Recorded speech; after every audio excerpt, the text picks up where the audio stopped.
자, 상대성입니다. 상대성이란 무엇이냐?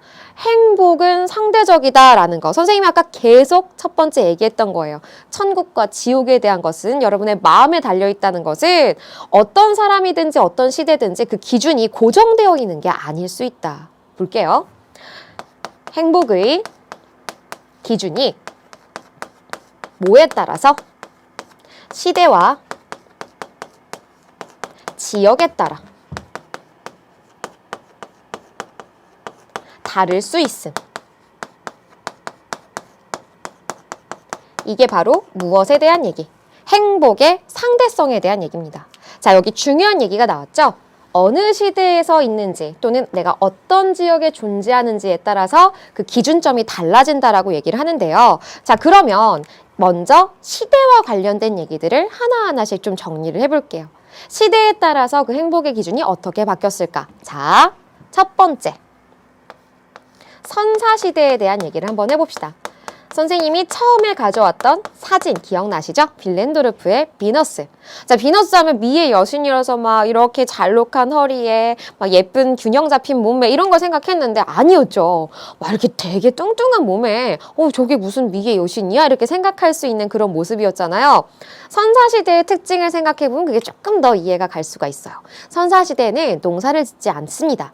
뭘 해야 돼요? 사냥을 해야 돼요. 근데 사냥이 또 매번 성공하는 게 아니잖아요. 그러니까 오늘은 허탕을 칠 수 있으면 하루 종일 또 쫄쫄 굶어야 합니다. 그래서 선사시대 때는 무엇이 행복하냐? 첫 번째는 나를 위협하는 사나운 짐승을 피해야 하고요.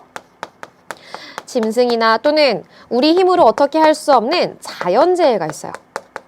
자연재해를 피하고 뭐 하는 것? 오늘 하루에 식량을 구해서 가장 큰 키워드 이 생존입니다. 내가 살 수 있는가? 이 생존에 대한 것이 선사시대 때는 가장 큰 행복의 기준이었다는 거죠. 자, 시간이 좀 흐릅니다. 시간이 흘러서 우리가 헬레니즘 시대를 한번 볼 거예요.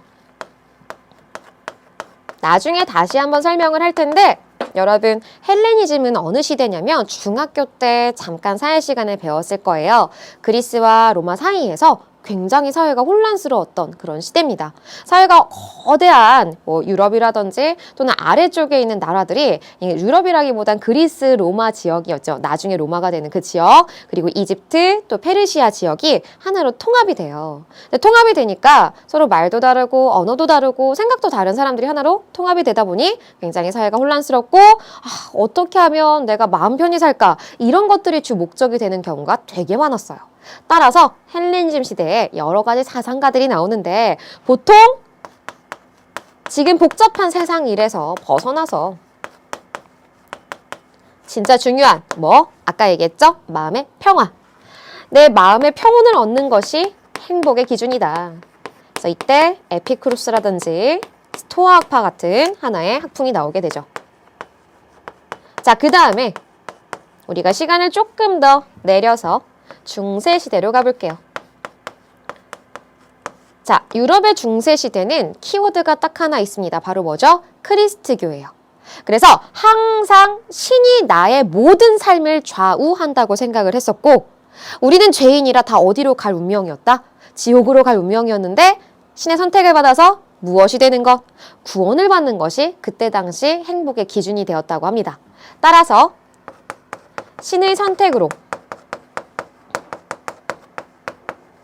구원을 받는 것.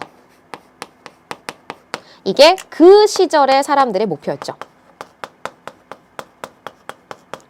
자, 마지막 근대만 볼게요.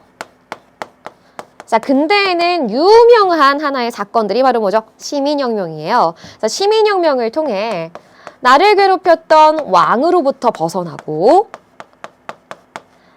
무엇을 실시하는 것? 모든 국민의 자유와 평등이 실현되는 것. 이것이 그들의 목표가 되었다고 합니다. 자, 선생님이 지금 첫 번째 구분했던 건 어떤 기준이죠? 바로 시대에 따른 구분이었어요.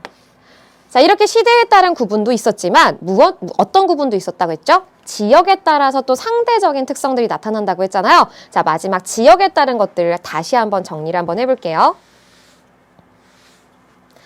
자, 지역은 여러 가지 지역이 있는데 보통은 첫 번째, 경제적인 측면을 먼저 한번 볼 거예요. 그래서 지역 중에서도 선진국이 있고 우리가 개발이 아직 덜 된 저개발국이라는 표현을 씁니다. 그랬을 때 경제가 낙후된 지역에서는 어떤 게 행복의 기준일까? 선사시대랑 되게 비슷해요. 아프지 않고 배부르게 먹는 것. 근데 어느 정도 경제가 안정된 지역에서는 더 이상 배부르게 먹는 게 그들의 행복의 목표가 아닙니다. 그래서 경제 안정 지역에서는 당연히 가장 기본적인 이 생활 수준은 충족이 되어야 하는데 여기에 좀 더 더해서 뭐가 들어가야 하는가? 여가 생활에 대한 것들 또는 가족과 함께하는 시간, 정서적 안정에 대한 내용들이 함께 들어갈 수 있어요. 조금 다르죠. 그래서 내가 어느 지역에서 존재하는지에 따라서도 행복에 대한 기준이 바뀔 수도 있다는 겁니다. 하나만 더 해볼까요? 여기 보면 비민주적인 지역도 있어요. 선생님이랑 다음 시간에 민주주의와 민주주의가 아닌 것에 대한 얘기들을 다시 한번 볼 텐데 민주적이지 않은 나라는 내가 정치적으로 자유롭지 못해요. 그래서 이들은 항상 목표가 무엇을 원하는 거다. 제발 나의 정치적 자유를 보장해라. 이게 그들의 행복의 목표가 될 수도 있는 거죠. 그래서 정치적 자유의 보장과 이것이 실현되는 것이 그들의 목표가 될 수 있다라는 거. 그러니까 아까도 얘기했지만 시대에 따라서도 그렇게 행복에 대해서 생각하는 기준이 달랐었고 지역에 따라서도 우리가 행복에 대해서 생각하는 기준이 이렇게나 다르잖아요. 내가 어느 공간, 어느 시대에 존재하는지에 따라 나의 행복도 달라질 수가 있다. 이게 바로 다시 한번 얘기하지만 무엇에 대한 얘기다? 행복의 상대성에 대한 얘기였다. 자, 그럼 이제 행복의 상대성을 봤으니 이번엔 무엇을 볼까요? 뿅! 행복의 보편성을 한번 볼게요. 자, 우리가 보편적이다라는 표현은 언제 하죠? 언제 어디서나 변함없이 똑같은 특성이 나타날 때 그걸 우리가 보편성이라고 말합니다. 그래서 이런 보편성을 보면 시대와 지역을 초월한 어떤 행복? 아주 모든 사람들이 공감할 수 있는 공통된 행복을 얘기할 때 이 행복의 보편성에 대한 얘기를 해볼 수가 있어요. 그래서 누구나 어떤 시대든 어떤 지역에서든 가난한 건 이 행복하지 못하는 하나의 이 조건이 되는 거죠. 선생님 예전에 친구가 굉장히 좀 형편이 어려웠을 때가 있었어요. 그래서 이 선생님 친구 같은 경우에 이 생계 유지가 안 되는 수준까지 이렇게 떨어진 거예요. 주는 대학교 기숙사를 이렇게 좀 얻어가지고 해결을 하고 옷도 뭐 친구들이나 친척들이나 이렇게 해가지고 해결을 했는데 하필 식이 해결이 안 되는 겁니다. 왜냐면 과외비는 다음 달에 들어오고 당장 이걸 해결을 해야 되는데 이게 없으니까 너무너무 고민을 하다가 이 친구 기숙사에 있는 과자 자판기가 있었대요. 그래서 아침에 초코파이 1개, 점심에 초코파이 2개, 저녁에 초코파이 1개 이렇게 이제 3일, 일주일, 한 달 이렇게 버티게 됐다고 해요. 그러니까 이렇게 한 달 동안 초코파이를 먹으니까 굶어 죽지는 않았지만 최소한의 인간다운 생활이 보장되지는 않은 상태죠. 이런 친구 우리가 행복하다고 할 수 있을까요? 아니죠. 이 친구 사실 아직도 초코파이를 먹지 않습니다. 그래서 이런 걸 보면서 언제 어디서나 빈곤에 대한 것들, 의식주, 최소한의 의식주는 항상 뭐가 되어야 한다? 보장되어야 한다. 그래서 이런 의식주와 관련된 것에 대한 얘기. 자, 첫 번째. 우리가 무엇에 대해서 벗어나는 것? 빈곤에서의 탈피. 이게 언제 어디서나 어느 시대에서나 가장 중요하게 여겨지는 행복의 첫 번째 조건이 되는 것입니다. 자, 두 번째는 건강해야죠. 사실 아무리 돈이 많다고 해도 당장 내일 병에 걸려서 쓰러지고 또는 몸을 이렇게 내 마음대로 움직일 수 없다면 많은 재물과 명예와 이런 게 다 무슨 소용이 있겠습니까? 가장 중요한 건 무엇이다? 내 몸의 온전한 건강이다. 자, 또 뭐가 있을까요? 우리 친구들한테 되게 중요하게 여겨지는 거라고 생각되는데요. 원만한 인간관계. 사람들이요, 혼자 살아갈 수가 없잖아요. 인간은 사회적 동물이라는 표현도 있죠. 근데 학교 다닐 때 언제가 가장 힘들고 어렵니? 라고 친구들한테 물어보면 친구들이랑 싸웠을 때요. 친구들이랑 사이가 안 좋을 때요. 이걸 굉장히 높은 빈도로 꼽더라고요. 여러 가지 그 이유 중에.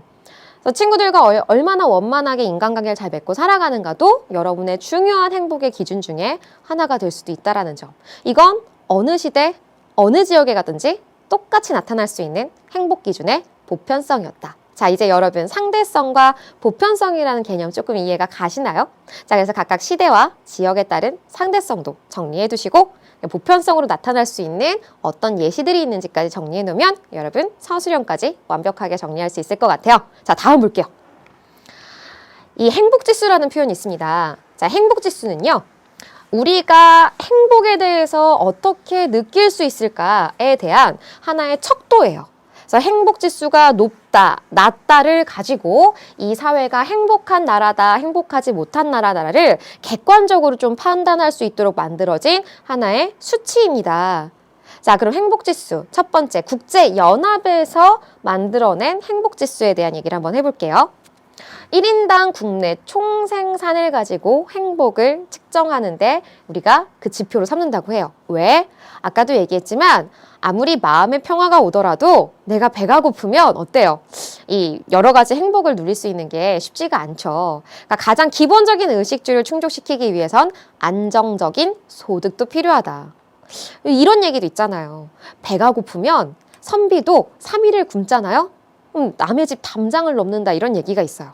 아무리 돌을 닦은 선비도 이런 경제적 또는 이런 다른 생활, 기초적인 생활의 안정이 되지 않는다면 분명히 이런 마음의 도덕성을 잃어버릴 수가 있다.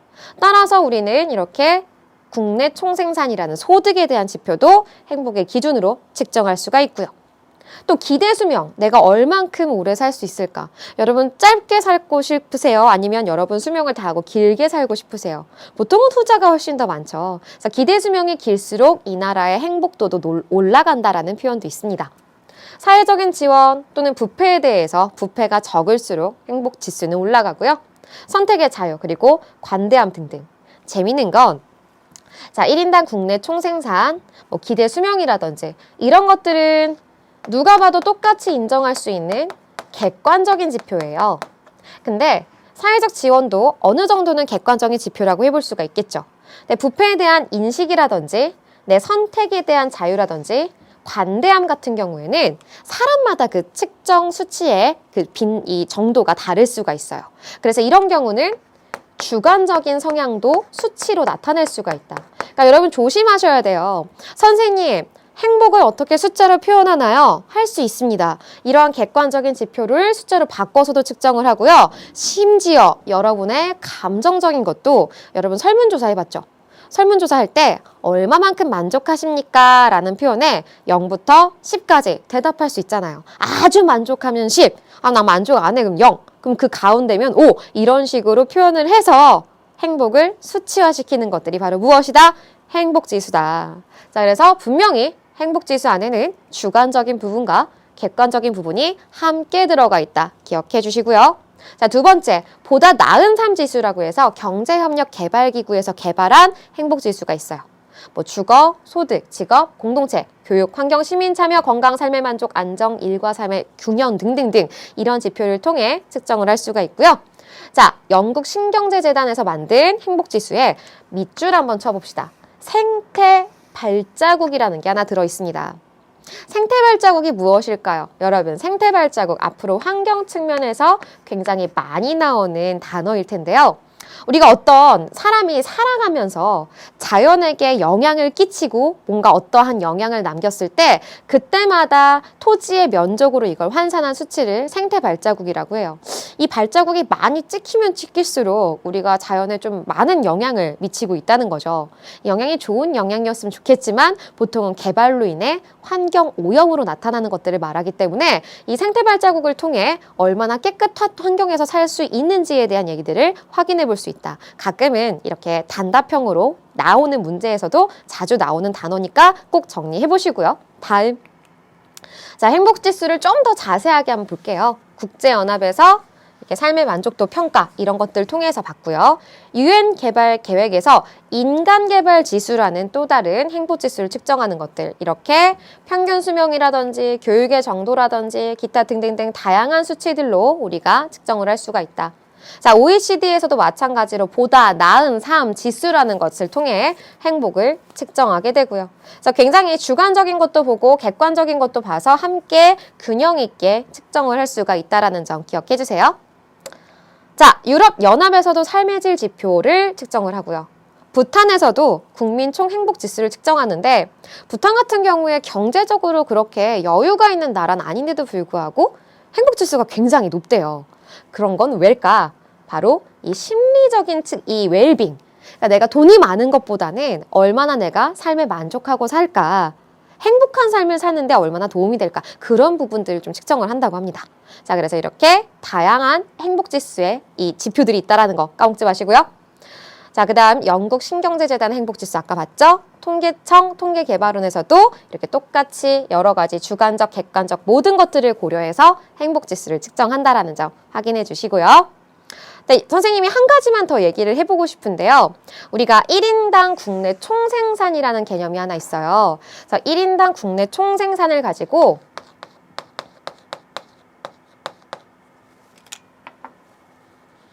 아까 선생님이 처음에 1인당 국내 총생산을 가지고 행복을 측정하는 기준으로 삼을 수 있다. 보편적으로 어떤 나라든지 이 1인당 국내 총생산이 행복을 측정하는 기준으로 들어가게 됩니다. 그러니까 누구나 다 이런 소득이라는 거, 내가 얼만큼 경제적 안정을 도모하는가에 대해서를 물어보는데 조심해야 할 것은 이게 완벽하게 측정하기가 쉽다, 어렵다? 어렵다. 모든 행복에 대한 것을 완벽하게 측정하지는 않아요. 왜? 이 1인당 총생산이라는 것은 무엇입니까? 평균치예요. 평균치이기 때문에 어떤 사람은 돈을 많이 벌고 어떤 사람은 돈을 적게 벌어도 이 둘을 합쳐서 평균을 내면 중간 정도의 소득이 나오게 돼요. 그러니까 이 나라의 1인당 국내 총생산이 높다고 할지라도 얼마만큼 사람들이 고르게 그 돈을 나눠 갖는지는 알 수가 없잖아요. 그러니까 완벽하게 측정이 되는 것은 아니다라는 점도 함정선지로 잘 나오니까 기억해 주시고, 자, 이제 행복의 보편적인 기준 마지막 정리해 볼게요. 자, 행복을 방금 얘기했어요. 이렇게 수치로 객관적으로 측정하기가 쉽지가 않다.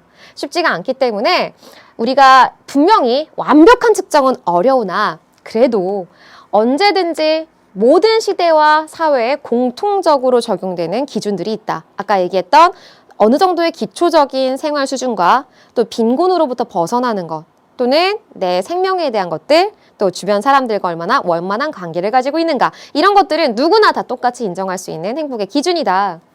자, 그래서 이런 보편적 기준이 필요한 이유는 언제 어디서나 이런 기준을 정해놓고서 만약에 어떤 나라는 행복지수가 보편적으로 측정하는 지수가 되게 높은데 어떤 나라 또는 어떤 지역은 행복지수가 낮아요.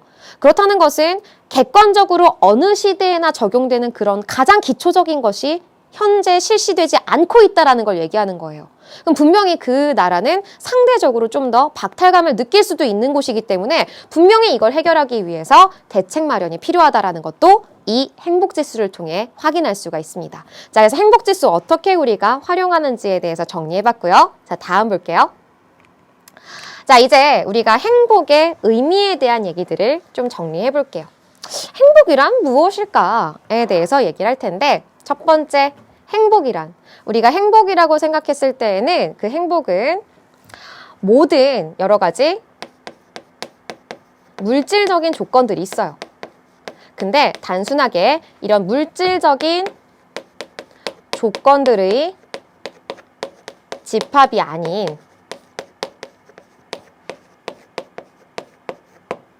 마음이 즐겁고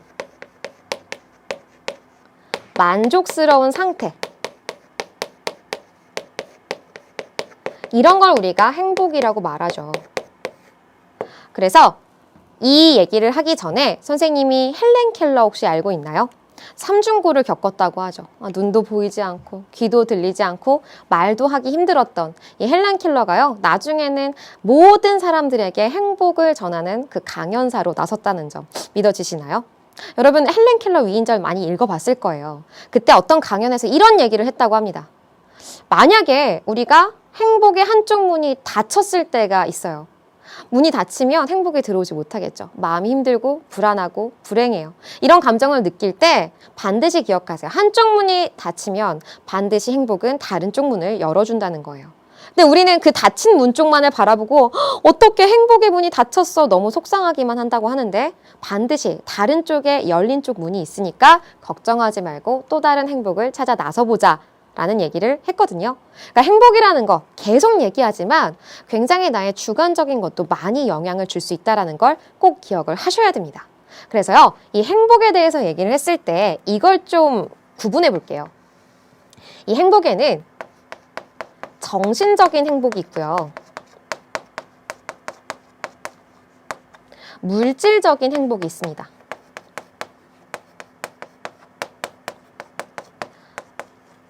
자, 행복을 봤을 때 보통 정신적이라고 얘기하는 행복은 개인이 생활에서 얼만큼 만족을 할 수 있을까? 내가 정신적으로 느끼는 만족감 또는 안정감, 평화, 이런 것들을 우리가 정신적 행복이라고 말을 해볼 수가 있거든요. 근데 물질적 행복도 있을 수 있겠죠. 그래서 이런 물질적 행복에 해당하는 것들은 어떤 것이 있을까? 기본적으로 의식주를 해결한다든지 또는 최소한의 인간다운 삶이 가능한 수준에서 내가 물질적인 충족을 얻어요. 이런 물질적 충족을 얻고 그 물질적 충족을 통해 얻는 또 다른 만족감. 사실 여러분은 이런 물질적 행복을 굉장히 많이 추구하는 경우가 많아요. 뭔가 되게 갖고 싶은 휴대폰이 있었어요. 그래서 휴대폰을 사니까 너무 행복하고 마음에 들어.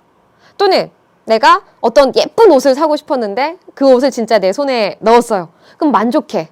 근데 이런 물질적 행복은 사실 찰나의 순간에 끝난다고 합니다. 그러니까 여러분 한번 생각해 보세요. 정말 사고 싶은 그 옷을 샀는데 1년, 2년, 3년, 한 심지어 5년까지도 그 옷을 통해 막 행복감을 느끼고 만족감을 느끼나요?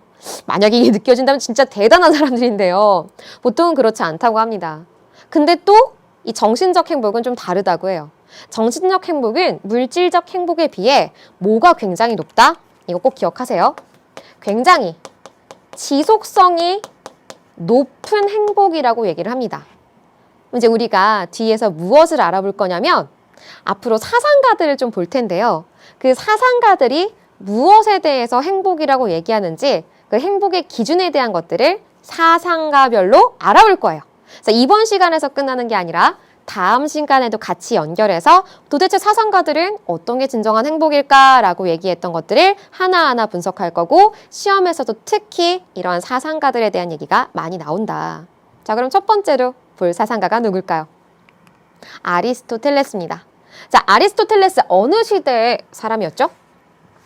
그리스 시대의 철학자였습니다. 자, 우리 그리스 시대의 철학자 3대장 하면 딱 떠오르는 사람 누군지 아세요? 첫 번째, 소크라테스. 두 번째, 플라톤. 그리고 플라톤의 제자, 다시 누구? 아리스토텔레스죠. 그 아리스토텔레스는 도대체 행복은 무엇일까라고 했을 때 행복에 대해서 얘기를 한번 해볼게요. 아리스토텔레스가 행복이라고 하면 이 문장부터 쓸게요. 행복은 탁월성, 바로 덕에 따른 영혼의 활동이다 라는 표현을 해요. 무슨 소리야? 아리스토텔레스가 이런 생각을 했습니다. 세상의 모든 것들은 목적이 있대요. 식물도 목적이 있고요. 그 식물의 목적은 성장하는 거예요. 이렇게 성장을 하면 식물을 누가 먹죠? 동물이 먹어요. 식물은 가만히 있지, 가만히 이렇게 성장만 하지만 동물은 뭐도 하죠? 움직입니다. 또 식물의 목적이 있으면 또 동물도 목적이 있어요. 동물은 막 운동을 하면서 그런 자기의 목적을 실현합니다. 근데 결국에는 이 동물도 누구를 위해 존재하느냐? 인간을 위해 존재한다라는 하나의 또 다른 목적이 생기게 되는 거죠. 그럼 이렇게 동물은 인간을 위해 존재한다면 마지막 인간은 누구를 위해 존재할까? 아리스토텔레스가 계속 고민을 해봤어요. 인간은 도대체 왜 사는 걸까? 가끔 이런 질문 진짜 많이 듣거든요. 선생님, 왜 살아야 할까요? 사는 거 이유를 모르겠어요. 너무 힘들어요. 이렇게 얘기하는 친구들. 아리스토텔레스는요, 우리가 사는 목적이 바로 행복에 있다고 합니다. 인간은 행복을 목적으로 하는 사람들이다 라는 게 아리스토텔레스가 생각했던 삶의 목표였습니다. 자, 그래서요, 인간이 발휘할 수 있는 어떤 탁월한 기능이 존재한다. 그래서 그런 기능을 가장 잘 발휘할 때 인간은 행복해질 거야 라고 얘기를 했었어요. 그럼 도대체 그 인간의 기능이 무엇일까? 한번 생각해 볼까요? 자, 인간의 기능, 바로 이 탁월성, 아레떼라고도 얘기를 하는 그 덕은요, 인간으로서 실현해야 할 기능이나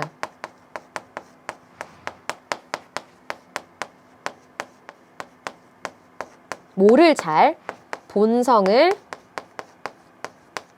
아주 잘 발휘하는 상태.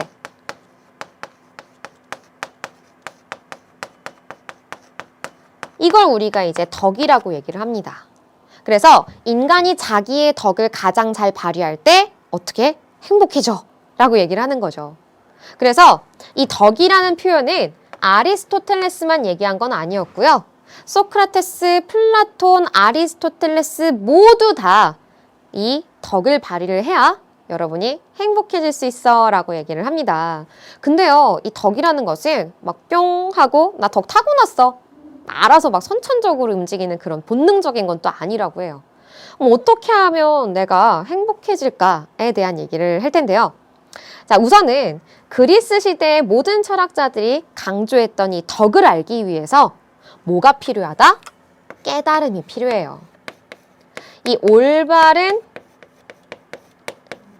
깨달음을 통해 내가 무엇을 실천할 때, 바로 이 덕을 실천할 때 행복해진다라고 얘기하거든요.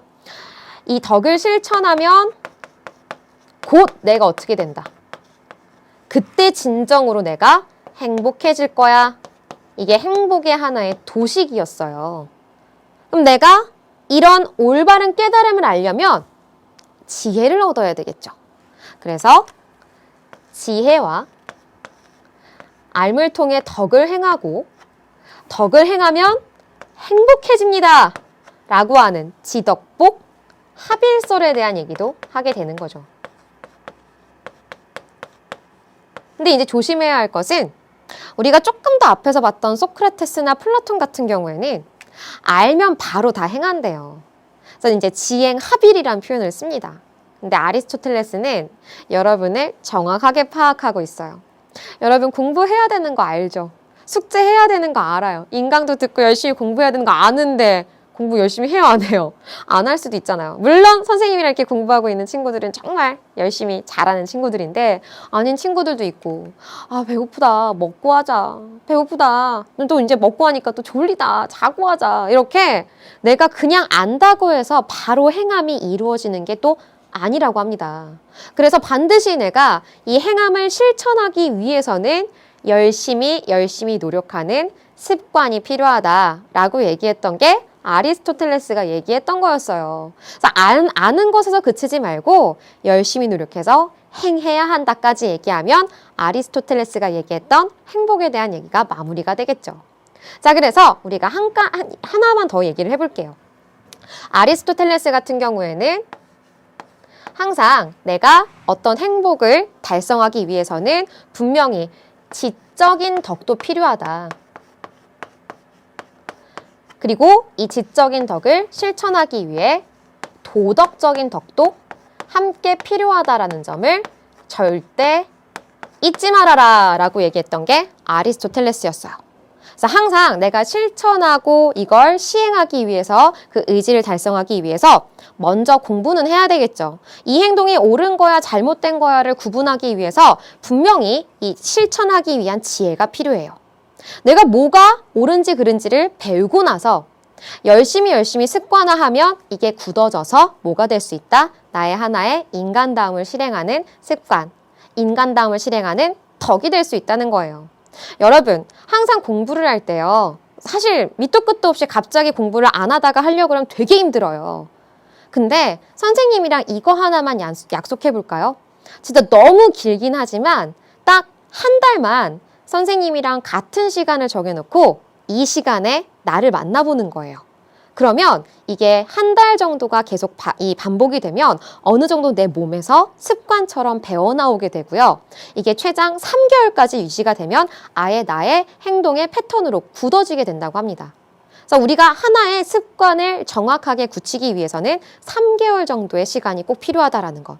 아리스토텔레스는 그걸 정확하게 파악하고 계셨던 거죠. 대단하신 분이에요. 자, 그럼 이제 마지막 한 가지만 더 해볼게요. 아리스토텔레스한테도 우리가 좀 전에 얘기했던 우리 물질적인 또는 겉으로 보여지는 그러한 선이 있어요. 그러니까 외적 선이라는 표현을 쓰거든요. 겉으로 보여지는 외적 선, 바로 아리스토텔레스는 이게 필요하다고 했을까요? 안 필요하다고 했을까요? 아리스토텔레스는 이런 외적 선도 필요하긴 해요. 외적 선, 보통 친구들이라든지 친구가 많아 보이는 사람들 있잖아요. 그리고 또 나의 겉으로 드러난 용모 같은 거. 이런 외적 선도 당연히 필요하긴 해요. 하지만 얘는 많아요, 적어요? 한정적이에요. 그래서 친구도 막 재밌는 친구 다 같이 친하고 싶지만 더 친한 친구, 덜 친한 친구가 있잖아요. 또 뭐 용모나 또는 내가 갖고 싶은 외적인 것들, 부, 수단 이런 것들은 다 한정적이어서 어느 순간은 서로 이걸 가지려고 싸울 수밖에 없다는 거죠.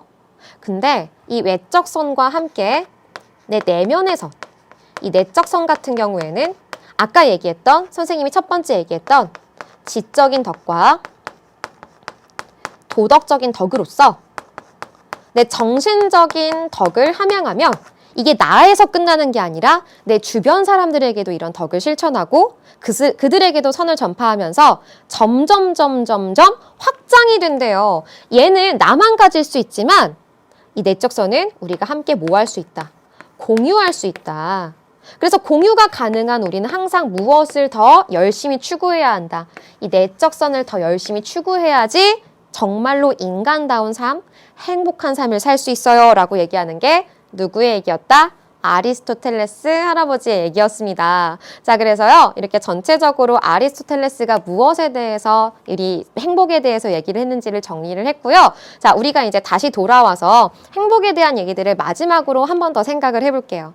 우리가 행복이라는 것은 내가 뭔가 만족하는 상태 또는 내가 어떤 것에서 충족되는 상태를 행복이라고 얘기를 하는데, 이 행복 같은 경우에는 선생님이 아까도 얘기했듯이 정신적인 것, 물질적인 거로 나눌 수도 있고요. 또 누가 봐도 인정할 수 있는 객관적인 것 또는 나의 생각으로만 결정되는 주관적인 것도 나뉘어진다라고 얘기를 했었죠.